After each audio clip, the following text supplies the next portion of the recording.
Hello friends, வணக்கம். இன்றைக்கி கோதுமை மாவு பிஸ்கெட் எப்படி செய்கிறதுன்னு பார்க்கலாம்.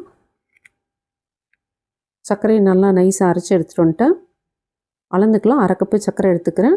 1/4 கப்பு கோதுமை மாவு எடுத்துக்கிறேன். அரை கப்பு சர்க்கரை கொஞ்சம் கம்மியாக தான் இருக்கும். உங்களுக்கு விருப்பப்பட்ட 3/4 கப்பு சர்க்கரை போட்டுக்கோங்க, அது நல்லாயிருக்கும். 3 டேபிள் ஸ்பூன் கொக்கோ பவுடர் போட்டுக்கிறேன். சர்க்கரை மறுபடியும் சொல்கிறேன், நான் அரை கப்பு தான் சர்க்கரை போட்டிருக்கேன். அது கொஞ்சம் கம்மியாக தான் இருக்கும். உங்களுக்கு சர்க்கரை நிறைய பிடிக்குன்னா 3/4 கப்பு போட்டுக்கோங்க. 3 டேபிள் ஸ்பூன் கொக்கோ பவுடர் போட்டுக்கிட்டேன். 1/4 டீஸ்பூன் பேக்கிங் பவுடர் போட்டுக்கலாம். பேக்கிங் பவுடர் போட்டுருக்கேன். 1/4 டீஸ்பூன் உப்பு எல்லாம் நல்லா கலக்கலாம். இதுலேயே 1 டேபிள் ஸ்பூன் மில்க் பவுடர் போட்டுக்கலாம். அதையும் போட்டு நல்லா கலக்கி விட்டுக்கலாம். மில்க் பவுடர் இல்லைன்னா ஸ்கிப் பண்ணிடுங்க, போட்டால் நல்லாயிருக்கும், இல்லைனாலும் பரவாயில்ல. அரை கப்பு ஆயில் எடுத்துக்கலாம். வாசனை இல்லாத ஆயிலாக போட்டுக்கலாம். நான் சன்ஃப்ளவர் ஆயில் உபயோகப்படுத்துகிறேன். போட்டு நல்லா கலக்கி விட்டுக்கலாம். ஆயில் கொஞ்சம் கம்மியாக இருக்குது. மறுபடியும் ஒரு 1/2 டீஸ்பூன் ஆயில் போட்டுக்கலாம். நிறைய போட வேண்டாம். 1 டீஸ்பூன் முதல்ல போட்டு அதுக்கப்புறம் ஒரு அரை டீஸ்பூன் போடலாம், சரியாக போகும். ரொம்ப ஆயில் நிறைய ஊற்ற வேண்டாம். இந்தளவு ஆயில் சரியாக போகும். நல்லா ரொம்ப அழுத்தம் கொடுக்காமல் பிசைஞ்சிக்கலாம். மாவு பாருங்கள், இந்தளவு சாஃப்டாக இருக்கணும். இப்போ அப்படியே ஒரு மேட்டில் போட்டு இந்த மாவு அப்படியே திரட்டிக்கலாம். நம்ம சப்பாத்திக்கு திரட்டுறவங்க அந்த மாதிரி. மேலே ஒரு பேக்கிங் ஷீட் போட்டிருக்கேன். இப்படி வச்சு நல்லா தேய்ச்சி விட்டுக்கலாம். ஒரு கட்டரை வச்சு கட் பண்ணிடுறேன். மாவு பாருங்கள், நல்லா ஷைனிங்காக இருக்குது. இந்த சமயத்தில் அவன் 180ல் ஒரு 10 நிமிஷம் ப்ரீ ஹீட் வச்சுக்கலாம். எல்லாமே இந்த மாதிரி கட் பண்ணிட்டு ஒரு தோசைக்கரண்டி இருந்தால் தோசைக்கரண்டியில் கூட எடுத்துக்கலாம். ஈஸியாக தான் வந்துடும் எடுக்கிறதுக்கு. இந்தளவு நான் திக்னஸ் வச்சுருக்கேன். அப்படியே எல்லாத்தையும் எடுத்து பேக்கிங் ஷீட்டில் வச்சிடலாம். மறுபடியும் இருக்க மாவெல்லாம் அதே போல் கட் பண்ணி எடுத்துக்கலாம். மிச்சருக்க மாவு பாருங்கள், கட் பண்ணலைன்னா இந்த மாதிரி கூட செய்துக்கலாம். இது கூட நல்லா தான் இருக்கும். இது அப்படியே 180ல் 10 நிமிஷம் ப்ரீ ஹீட் வச்ச அவனில் 20 நிமிஷம் பேக் பண்ணிக்கலாம். பேக் பண்ணுறதுக்கு முன்னாடி ஒரே ஈவனாக வரணும்னா இந்த மாதிரி நம்ம எடுத்து வைக்கும்போது கொஞ்சம் ஷேப் மாறி இருக்கும். நம்மளுக்கு ஒரே ஈவனாக வரணும்னா அந்த குக்கி கட்டரை வச்சு இந்த மாதிரி ஒரு தடவை இப்படி செஞ்சோம்னா கரெக்டாக ரவுண்ட் ஷேப்புக்கு வந்துடும். பேக் பண்ணுறதுக்கு முன்னாடியே இதை நான் செய்துட்டேன்.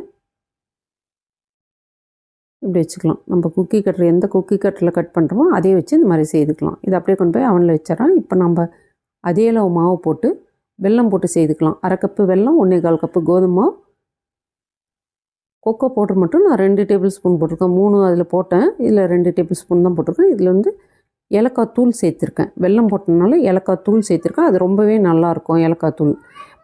ஆயில் அதே போல் ஆயில் போட்டு நல்லா கலக்கி எடுத்துக்கலாம். இப்போ இந்த மாவெல்லாம் அப்படியே தேய்ச்சிக்கலாம். நம்ம அந்த குக்கிக்கு எப்படி செய்யணுமோ அதே போல் தேய்ச்சி கட் பண்ணிக்கலாம். ஷேப் மட்டும் நான் வேறு ஷேப் வைக்கலாம். ஹார்ட் ஷேப் வச்சுக்கிறேன். நம்மக்கிட்ட எந்த ஷேப் இருக்கோ அதை வச்சுக்கலாங்க. நம்ம விருப்பம் தாங்க. ஷேப்பே வேண்டான்னா கூட அப்படியே ரவுண்டாகவே வச்சுக்கலாம். சர்க்கரை போட்டது நல்லா ஷைனிங்காக இருக்கும். வெல்லம் போட்டது கொஞ்சம் ஷைனிங் கம்மியாக இருக்கும். இது போல் நடுவில் ஒரு குட்டி ஹார்ட் வச்சு கட் பண்ணிக்கலாம். கொக்கோ பவுடர் வேண்டாம், சாக்லேட் ஃப்ளேவர் வேண்டான்னா கொக்கோ பவுடரை கட் பண்ணியிருக்கேன். ஒரு கட்டரில் ஆயில் அப்ளை பண்ணிட்டு கீழே கோதுமை மாவு ஜலிச்சு அப்படியே வச்சுருக்கேன்.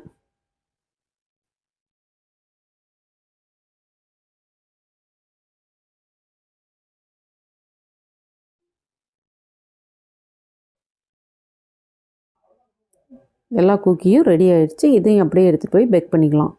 இந்த குக்கி பேக் ஆகிடுச்சு. இப்போ அந்த குக்கி வச்சுட்டு வந்துடுறேன். 20 மினிட்ஸில் எனக்கு கரெக்டாக பேக் ஆகிடுச்சு. 20 நிமிஷத்தில் சூப்பராக குக்கி பாருங்கள் ரெடி ஆகிடுச்சு. அப்படியே பேக்கரியில் வாங்குற மாதிரியே இருக்குது. அவ்வளோ அருமையாக இருக்குது. டேஸ்ட் கூட சூப்பராக இருக்குங்க. இந்த வீடியோ உங்களுக்கு பிடிச்சிருந்தால் லைக் பண்ணுங்கள், ஷேர் பண்ணுங்கள், சப்ஸ்கிரைப் பண்ணுங்கள். எங்கள் பேரன் பாருங்கள், என்னை கொஞ்சம் கூட உடைக்கிறதுக்கே விடலை. அவரே எல்லாத்தையும் உடச்சி காமிச்சிட்டாரு. சூப்பராக இருக்குது பாருங்கள். பிஸ்கெட் எவ்வளோ நல்லா இருக்குது. அதே போல் அந்த பிஸ்கெட்டும் 20 நிமிஷத்தில் பேக் ஆகிடுச்சு. சர்க்கரை போட்டது பாருங்கள், நல்லா ஷைனிங்காக இருக்குது. வெல்லம் போட்டது கொஞ்சம் ஷைனிங் கம்மியாக இருக்குது. அதே போல் நான் இந்த கட்டரில் தான் வச்சுருக்கேன். ஆயில் அப்ளை பண்ணிட்டு கோதுமை மாவு ஜலிச்சு வச்சுருக்கேன். இதில் நம்ம வெல்லம் போட்டிருக்கோம். வெல்லம் கொஞ்சம் சரியாக நைஸாக நம்ம செதுக்காமல் அப்படியே கொஞ்சம் சில கட்டிகள் இருந்துச்சுன்னா கீழே பாருங்கள் அப்படியே ஒட்டிக்கும். நம்ம கத்தி போட்டு தான் எடுக்கணும். இந்த மாதிரி கத்தி போட்டு ஒரு கீரல் கொடுத்திங்கன்னா தான் வரும். கொஞ்சம் ஒரு 2 இடத்துல எனக்கு கொஞ்சம் சின்ன சின்ன கட்டி இருந்தது. அதனால் அப்படியே அது கரைஞ்சி வந்துருச்சு, ஒட்டிக்கிச்சு. இதுவுமே ஒட்டிக்கிச்சு. கொஞ்சம் கத்தி போட்டு எடுத்தால் நல்லா வந்துடும். சூப்பராக இருக்குது பாருங்கள். இது கூட டேஸ்ட்டு சூப்பராக இருக்குது. இதுவுமே கொஞ்சம் இனிப்பு கம்மியாக தான் இருக்குது. இனிப்பு வேணுன்னா இன்னும் கொஞ்சம் ஒரு 1/4 கப்பு சேர்த்திக்கோங்க. தேங்க்யூ.